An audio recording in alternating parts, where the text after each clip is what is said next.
You taking a strap? I'm strapped up. What's happening? What was that about? Let's make the fight happen. We strapped the fuck up.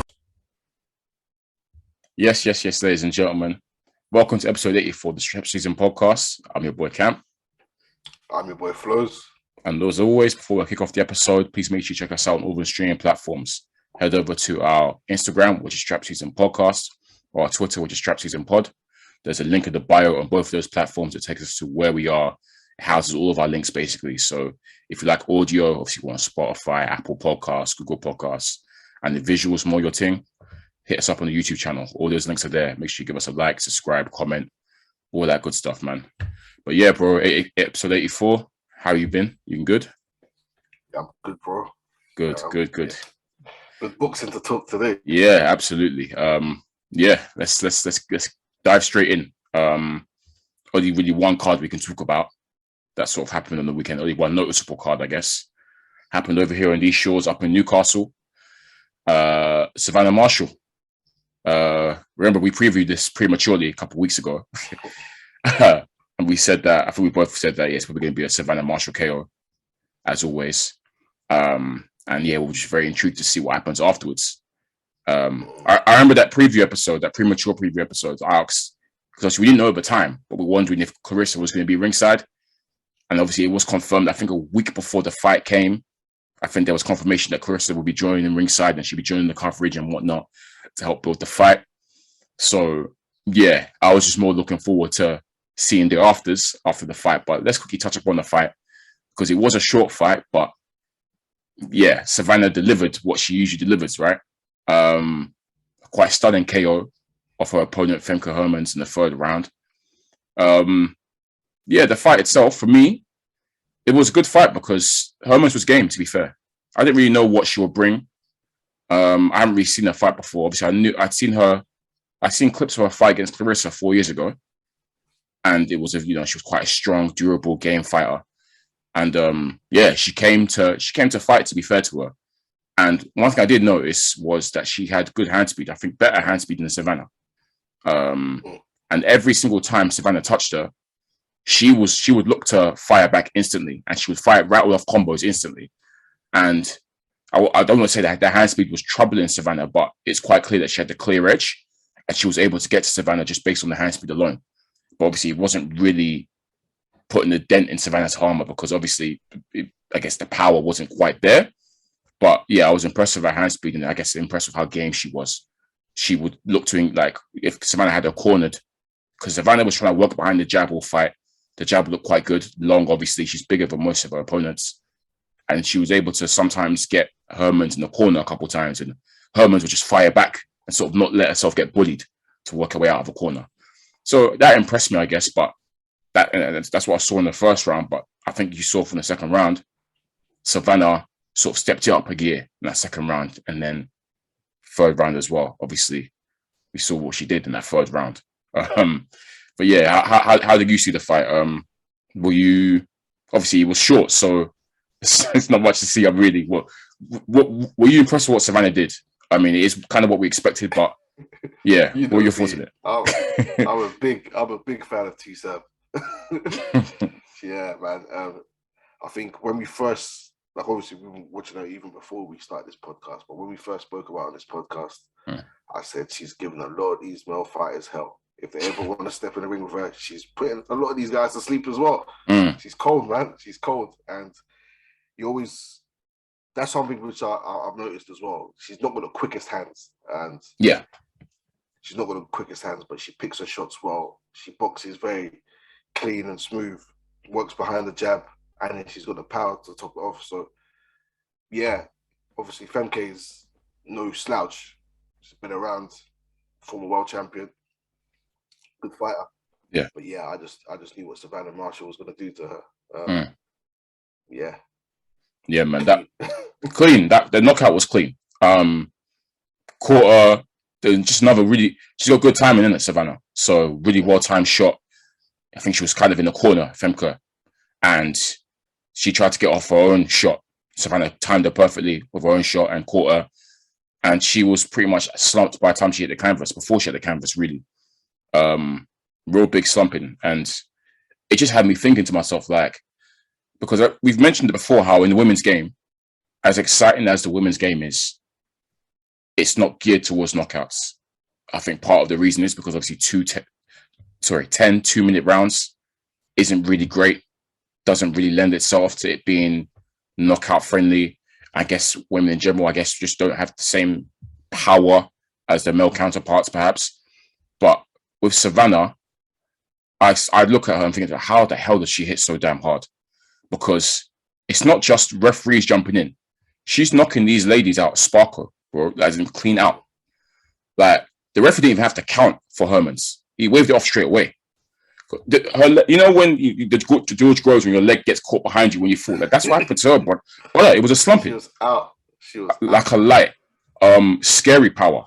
Scary to see a lady carry so much power. She's knocking these people out, spark out sometimes, man. The power is no joke.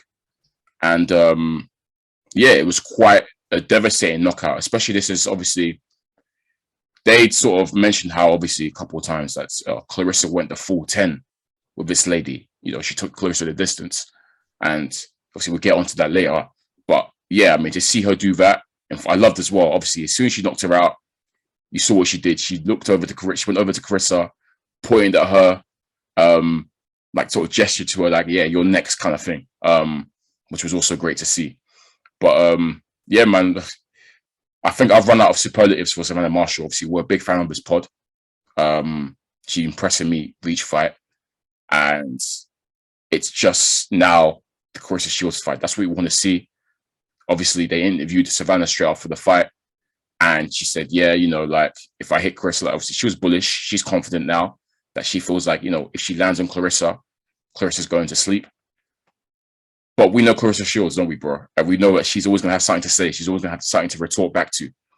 And they've gone and interviewed her afterwards. And Chris was like, yeah, you know, congrats to her, you know, give her props on that. But I'm not Femke Hermans.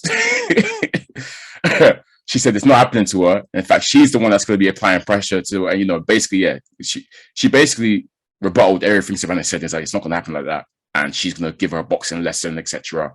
Savannah's too slow. She won't be able to hit me. I'll outbox her. You know, I'm better conditioned than her, etc., etc., etc. But yeah, basically, bro, the stage is set. I'm so excited for this fight. I swear. Honestly, I might even go out and say, yeah, that of all the potential fights that we're going to see this year and the matchups that have already been stated, this might be the fight I'm looking most forward to this year. I can't lie, bro. I can't lie. I'm super gassed for this one. I'm super gassed for it. I can't lie. I hear you, fam. You even told me. I agree when you said that this could be they need to admit it's a trilogy. This could be a women's boxing rivalry. In fact, not just women's, but this could be a boxing rivalry. Full stop for the ages. Like, they can easily make it a trilogy.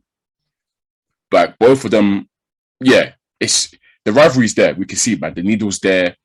They're both really good. Yeah, I'm excited, man. Hella excited. Even just for the build-ups that we've had, like before the fights, like the way they've hyped this fight for over the years. Yeah, they've been verbal, they've been active in terms of calling each other out, wanting to fight, back and forths. It's been super entertaining. So I need for them to announce this fight and an immediate rematch. That there's a rematch clause both ways. I need that. Yeah. I need to see them run it back immediately, straight, and then run it back again.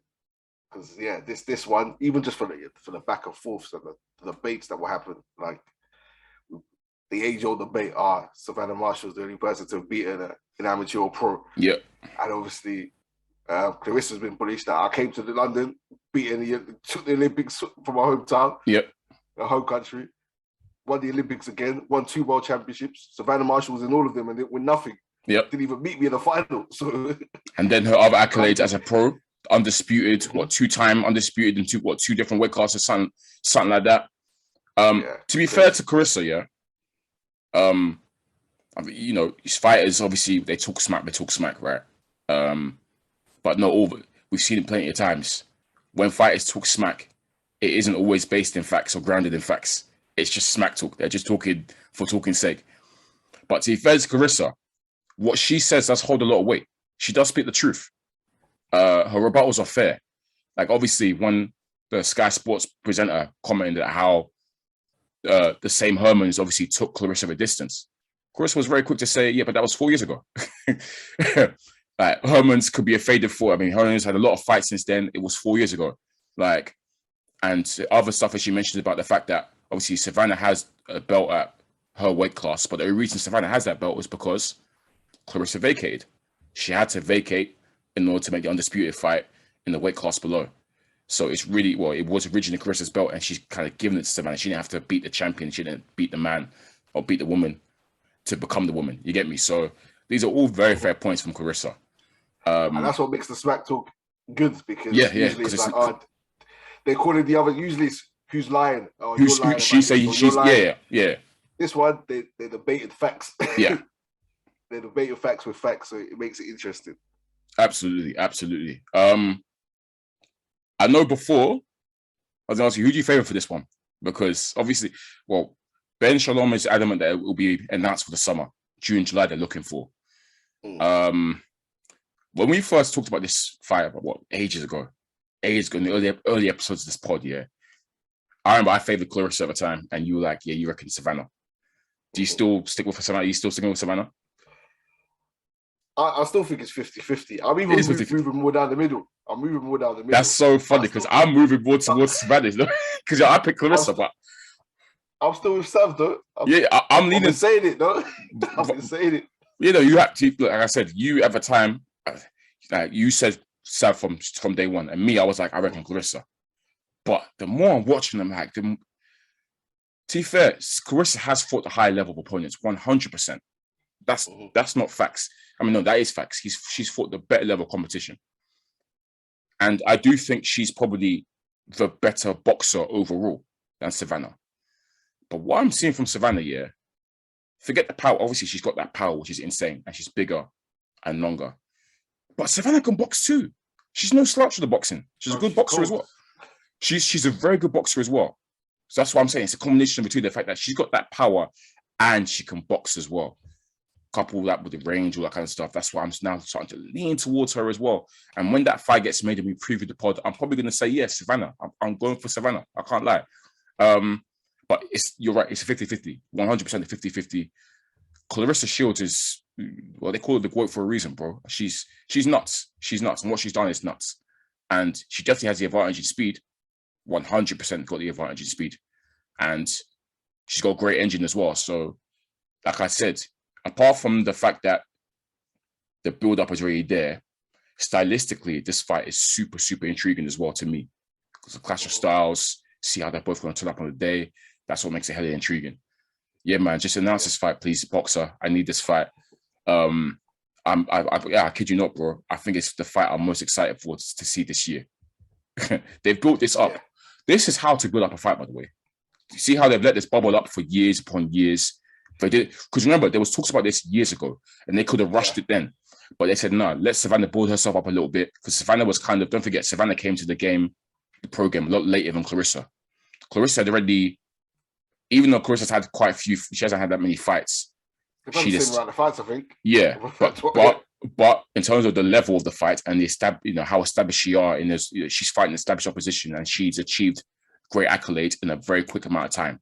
So she's been operating at a high level for longer, obviously, despite obviously Savannah having about the same amount of fights. So I do agree with the fact that Savannah needed to build herself up a little bit, but I feel like they haven't rushed it. They've let Savannah get her, build herself up. She's grabbed the title. She's knocking people out. And they've slowly been building up each time. Little jibes here and there. Obviously it doesn't take much to rile Clarissa up, as we know. So yeah, no, I like that they built it, and now is definitely the perfect time. I think there's a bit of a credit to Clarissa. Yeah, give credit to, because really and truly, a lot of these male boxers would have just aired Savannah Marshall. They would have aired her. They would have said, I'm the A side, whatever. I don't want to talk about her. Clarissa Shields has been actively building up Savannah Marshall, like participating in the build up of Savannah Marshall. She's actually been selling the fight perfectly. Even too much, like coming over to the UK, like twice. She's come over. She's fought here. Come over to watch her. Been on the screens. Watch tweeted about her. Been active. Been involved in it. I say, she wants to fight. She's not ducking any smoke. And I think you're gonna bring up the debate of where the fight should happen. Yeah, you read my mind. Yeah, I can tell. Yeah, so yeah, a bit of a debate in terms of where it should be.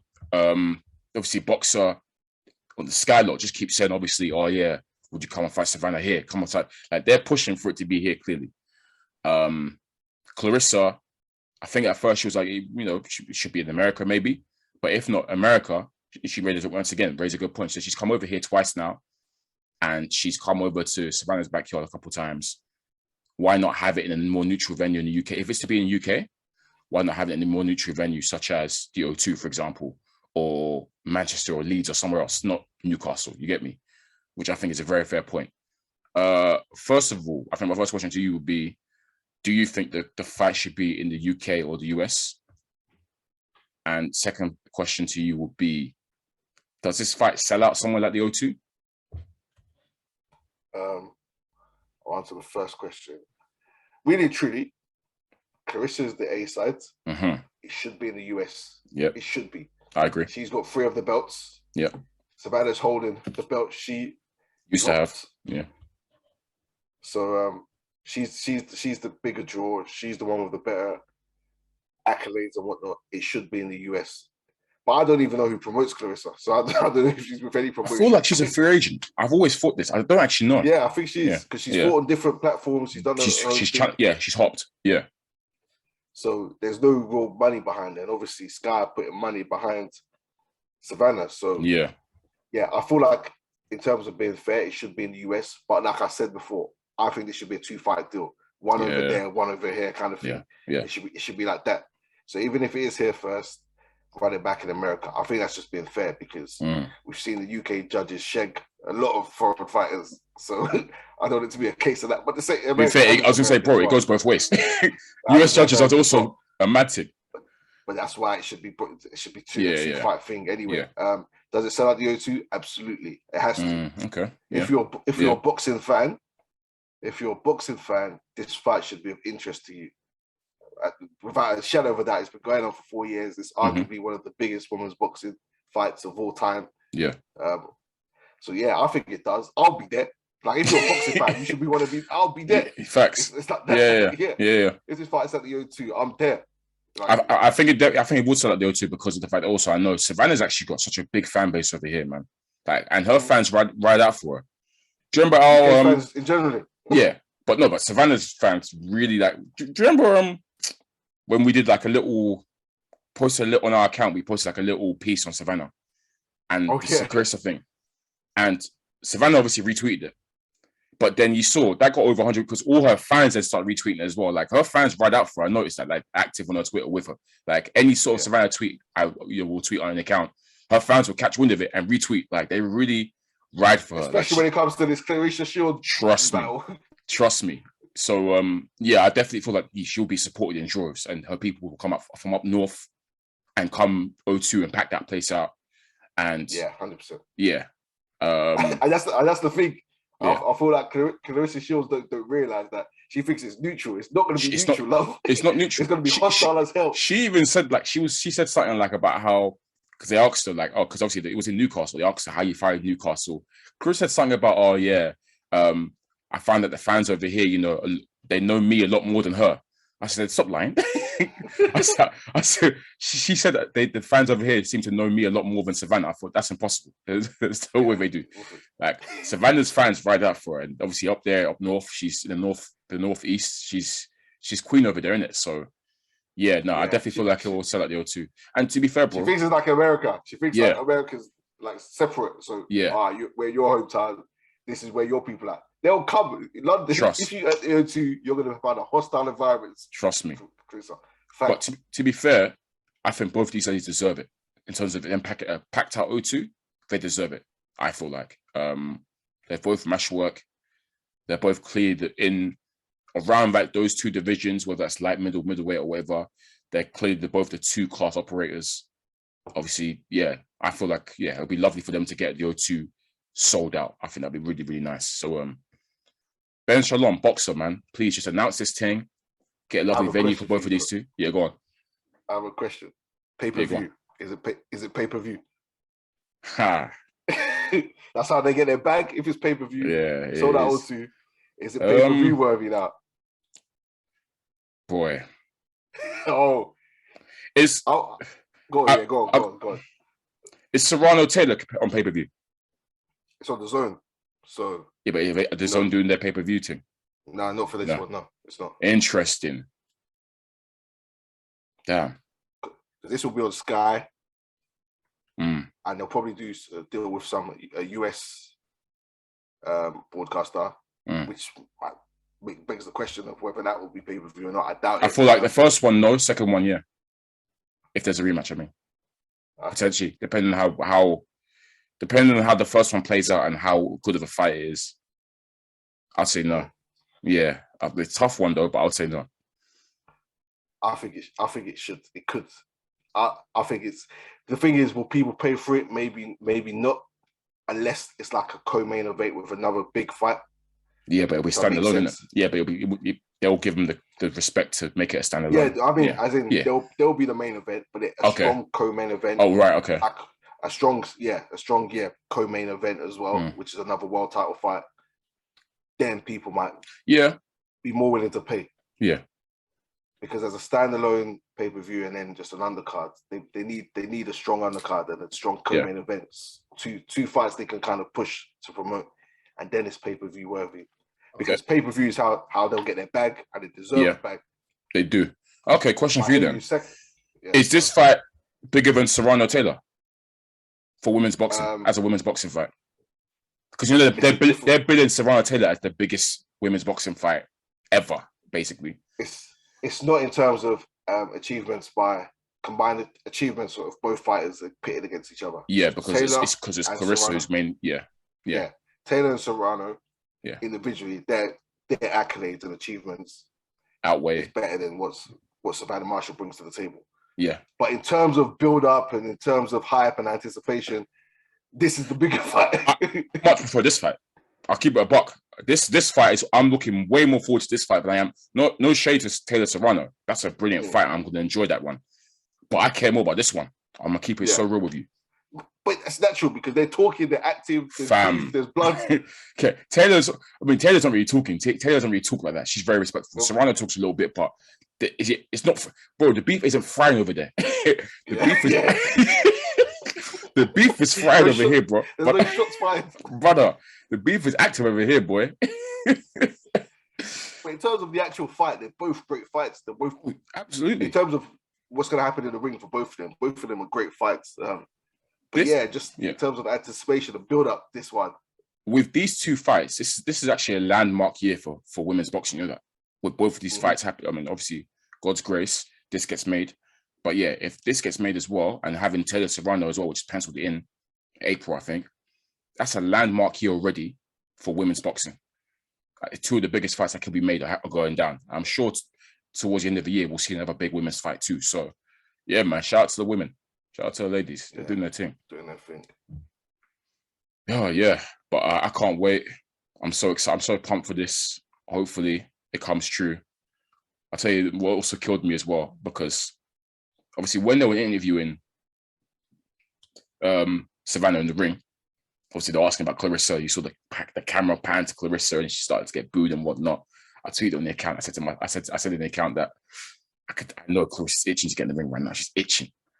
And then obviously, do you remember, obviously after they'd done the interviews and all that kind of stuff, the camera was on Johnny Nelson and they rapidly panned into the ring. And you see Clarissa and Savannah head to head. Clarissa's talking, drawing at her. I said to myself, yeah, she'd waited to get in the ring, boy, for the face-to-face. Oh, she's so funny, man. It wasn't, security didn't let her in. Yeah, they didn't want to let her in. They didn't let her in, and she was switching. Like, she's allowed to get in my face. Yeah. She was right in her face. Yeah. Oh, man. Nah, man. Yeah. She's so funny, man. She's so funny. Always ready for rebuttal. Always ready. Look, no disrespect flies in her name, bro. She doesn't let any. She doesn't let it fly at all. That's what I like about her. Man. Active. Yeah, she's one of the legends, man. Just for the way she conducts herself. Always on it. Trust me. Yeah, man. But congrats to Savannah. Stunning knockout. Another great performance. Did her thing as we thought. And hopefully, that Clarissa Shields, Savannah Marshall fight is next. Stay tuned. Obviously, we'll keep you updated on that one as well. But I promise you, man, that's gonna be a hell of a fight. But yeah, that was it for the weekend's action, really.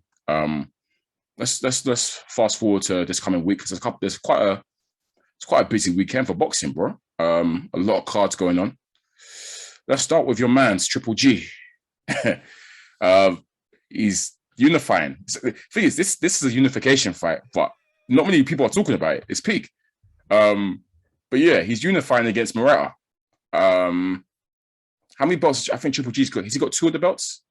Nope, one. No. So he's got 1. Murata's got 1. Charles got 1. Who's got the 4? Oh, no. Boo Boo. No. Boo Boo. Yeah. Oh yeah, Boo Boo. Yeah. Yeah, Boo Boo. I forgot. Yeah, Canelo's unifying.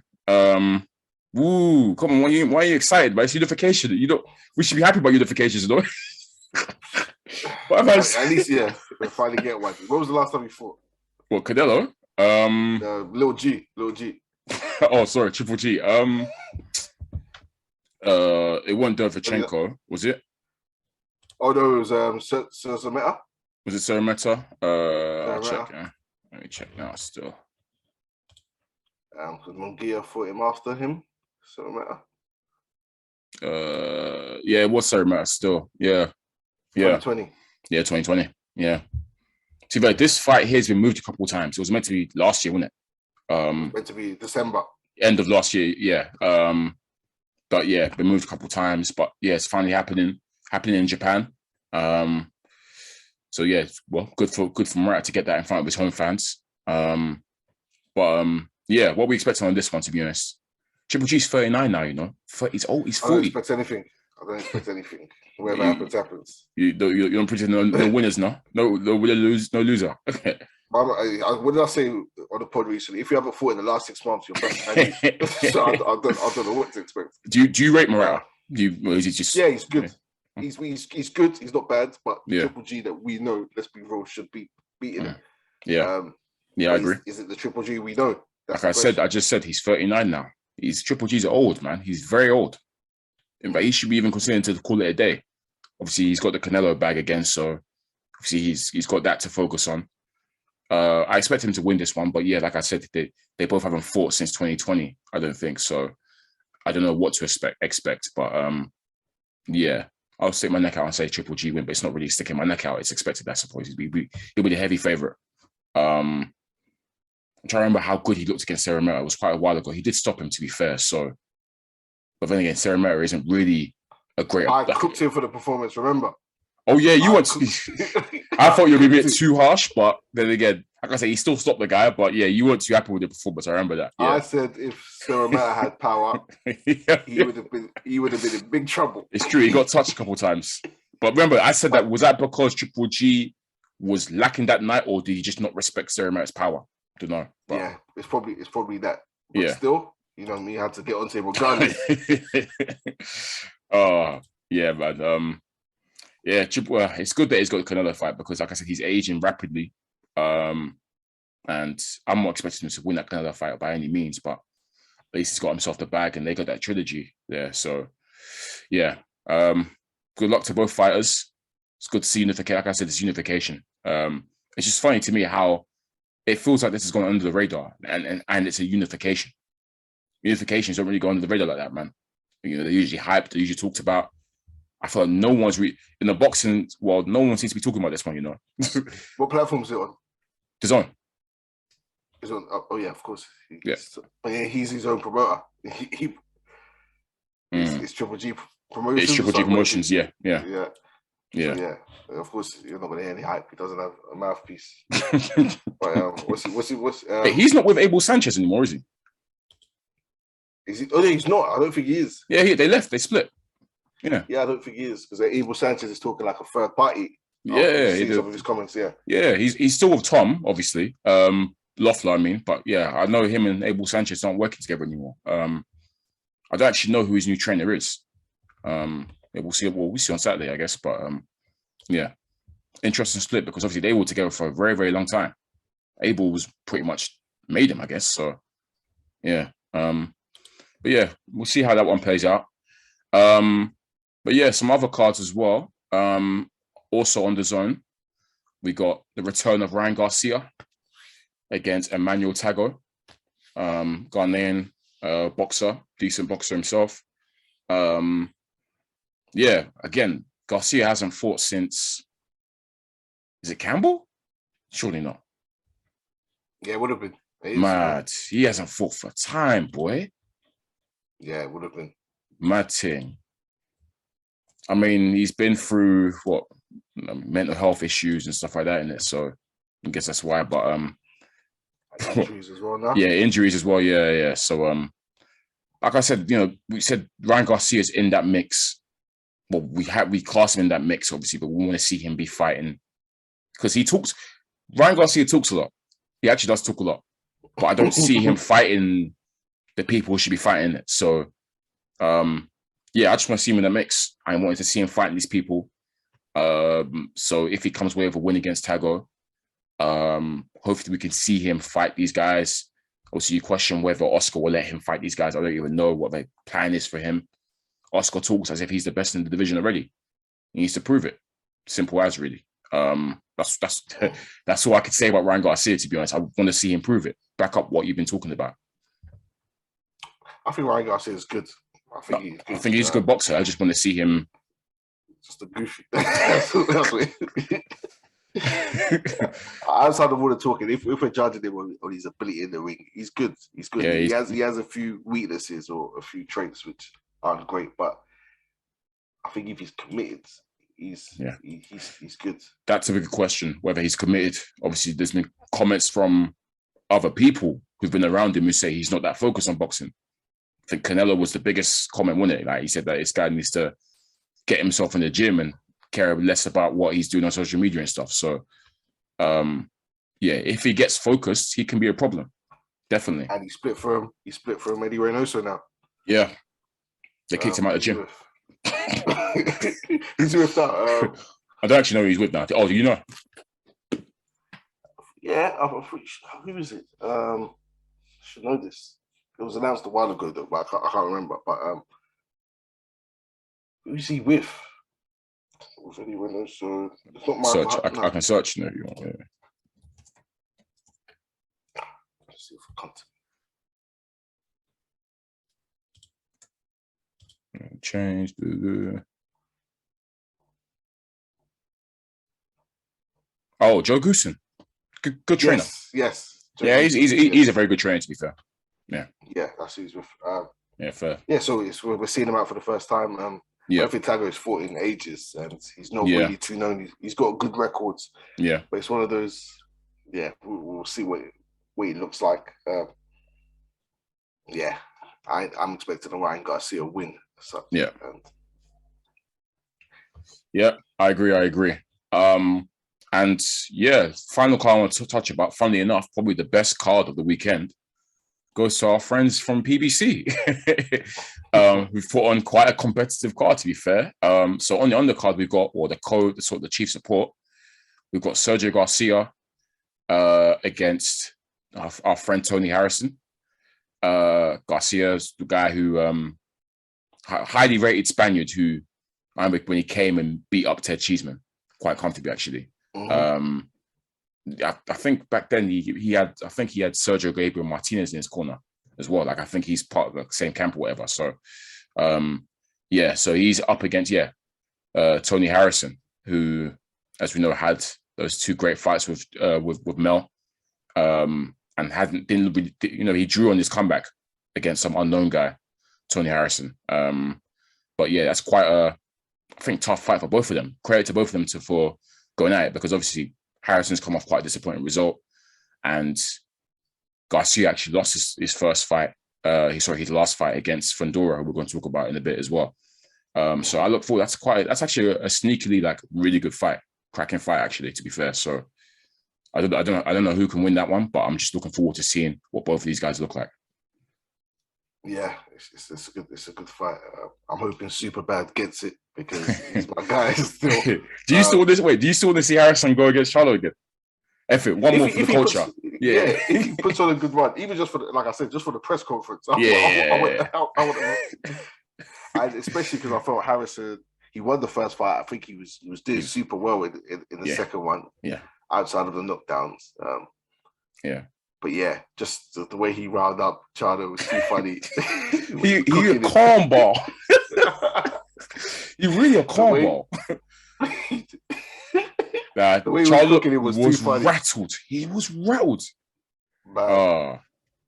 Yeah, just for the build-up of press conference, I'll see the third fight. But hopefully Harrison can get his name back in the mix. A win against Sergio Garcia is a good win. Great win on the resume. We'll move him up the rankings. So yeah.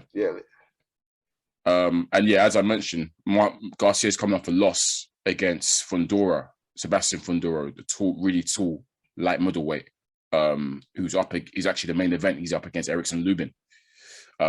This is a really good fight as well. I think this is for the interim, one of the interim belts for one of Mel's belts, I think, or whatever. So, Lubin only has one loss in his record. It was tough. I think back in 2017 when he lost to Mal. I think it was Mal. Yeah. No, Mel. It was Mel. Was it Mel? Oh yeah, because Mal beat J Rock. Yeah. Okay. Yeah. But this was a tough KO. So I think it was like 1 round or whatever. First round. Yeah. Vicious KO. See, back then they were saying that it's too soon for Lubin. Lubin's really talented, but he shouldn't be fighting Mel so soon. Since that loss, he's just been winning. Really, he's done what's asked of him, and slowly worked his way back up. I actually fancy Lubin on this one. I've seen Fundora and before a couple times, and dimensionally he looks nuts because, like I said, he's 6'5", fighting at light middleweight. He's really tall and skinny and rangy. But Garcia gave him a tough fight in his last fight. Obviously, Garcia's really good, obviously, and touched him a couple of times, and he had to dig quite deep to get over the line on that one. So I kind of just fancy Lubin on this one because I sort of prefer Lubin stylistically. I think he's more rounded, but Fundora is unbeaten, and he's got a bit of hype behind him. He's young, obviously looks different, etc. So I think they're quite backing him as well to do well over there in America. So that's a really intriguing main event. Very good fight, I think. Two really good fighters who are looking to make a statement in that light middleweight division, and I think potentially fight the winner of Charlo Castaño when that gets remade. So I look forward to that one for sure. It's good to see these young fighters mix it in because that's what we want. You don't want them waiting around. They're trying to move up the rankings and make waves. So it should be. Like you said, I think you said this is the pick of the cards for you, or pick of the fights. Yeah, of the fights, all of the fight cards going on Saturday, I think this is the one that stands out to me the most. I think it's 2 competitive fights there. Even, or should be, on papers even, So we'll get to see the cream rise to the top in both fights. On this card, so actually it's funny because I think Garcia's even said that, he's looking at getting the winner. If he wins, obviously, against Harrison, he wants to fight the winner of the main event. So it's kind of almost like basically, whilst Jamel and Castaño sort of sort out what they need to do for that undisputed, these guys can, jockey around for position and, have their name there as the first guy who gets first dibs in the way. So that's what I like about this little mini tournament they've got there over at PBC. So shout out to PBC, man. We don't always praise their cars, but this is a good one. Keep up. Keep it up, Hal. Keep it up. Oh, but that's it really. I'm just trying to think if there's anything else in the boxing news. I had something in my head, but as usual, I've forgotten it now. Let me guess. The Fury Whyte Undercard? Is that lack of? We even talk about that. What's going on with that, man? A lot of people are saying that BT and them have spent all the money on the main event. They ain't got enough money to pay the rest of the fighters. So the fight's happening. It's happening in April, right? It's happening in like 3 weeks. And there isn't a single undercard fight that's been pending. Boy, it's a damn shame. Boy. Yeah. And we asked for a good undercard, but what did I say? You said. There's not going to be a good undercard because they broke the bank to get this. Boy. Hopefully Uncle Frank pulls something out of the bag, but wait. The fans aren't happy. They speak. The murmurings are coming. They're talking and saying, "Yeah, nice undercard. What's happening to undercard?" Because we're seeing all this promo for the main event, but There's not been a single. The same promo for the main event. Well, for Fury, from Fury's side, yeah, Fury's been tweeting, and BT and Frank have been tweeting from their accounts about 3 weeks away and stuff. Obviously, Fury's picture and stuff, but yeah, man, we'll go for the undercard. You're being generous. You're being lenient because what I'm seeing, people are cooking them. People are saying if this was Sky. That true. People are saying they don't think this card's going to happen. People are saying that. I don't know why. I don't know why they're saying that, but they're saying, the war time goes on. I feel this fight's not going to happen. That Whyte's going to pull out. Or so. I don't know why they're saying that. I swear, Hearn said that. Hearn said it might not go down. You know, I'm really sure Hearn said it, but he doesn't think it's going to happen. But I'm like, it's like we as fans, we're just here to watch the fight. Like we're not here to speculate and do conspiracy theories or demand promotion. Or you can demand an undercard, but demanding promotion and all this stuff, as long as the fight happens, we should be happy. Yeah. So I don't know why people are basing it off the fact that there's been little promotion from one side, or there hasn't been a fanfare they expected that a fight's not going to happen. Yeah. To be fair, I don't even care if there's no undercard because I know I could just tune into the main event. I'm not going to. I'm not going to the fight, so I don't really care for that. I could just lock in when the fight's about to start, innit? But obviously, it's the fans. The people who have paid their money for those Wembley tickets and whatnot. It's them I feel sorry for. So that right. So let's see. It's them I feel sorry for because, like I said, it's meant to be a spectacle. It's meant to be an event. You've paid £100 or whatever for maybe £60 for the cheapest seats or whatever. You want to be entertained for the rest of the night for the duration, from 6 or whatever till 12. So that's why you got to have an undercard. But me, at home, if they said there's no undercard, it's just going to go ahead with the main event. I'll be like, all right, cool. I'll just tune in for 10. Then what's there? But yeah. It's £5 pay-per-view, which isn't bad. It isn't bad. Yeah. Big fight. But yeah. Hey, TikTok Frank. I mean, not just Frank. Bob as well. It's both of them. Bob and Frank. Like, to be fair, the promo we've been hearing is him going back and forth with Whyte's lawyer. Them arguing over. Yeah, that's it. Yeah, they're still going at it, isn't it? Silly. So silly. So silly. Care. Yeah, man. Make sure the fight's happening. Look, business. Look, Frank and Bob, just deliver me that Whyte Fury fight. I don't really care about anything else at this point in time. I would sort of see that Whyte Fury matchup. That's all I care about. And we'll see when we get there, obviously. We'll know Wagwan when it gets to weigh-in week or last week of press conference and stuff. Obviously, weigh-in week, that's what we actually do expect to see them Whyte probably for the first time. Probably shot for the first time for weigh-in week and that.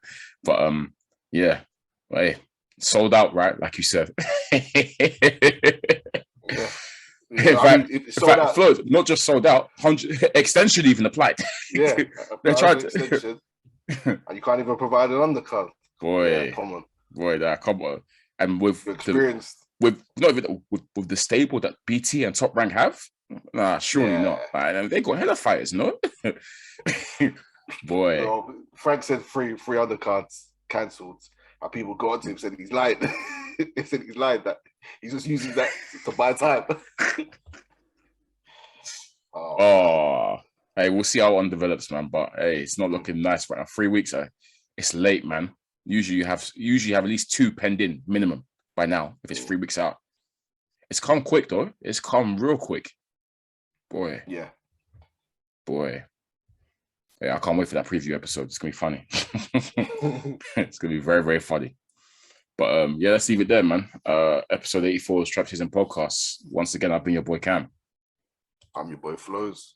And make sure you keep supporting, keep listening, keep keeping it locked. Peace. Get a strap. I'm strapped up. What's happening? What was that about? Let's make the fight happen. We strapped the fuck up.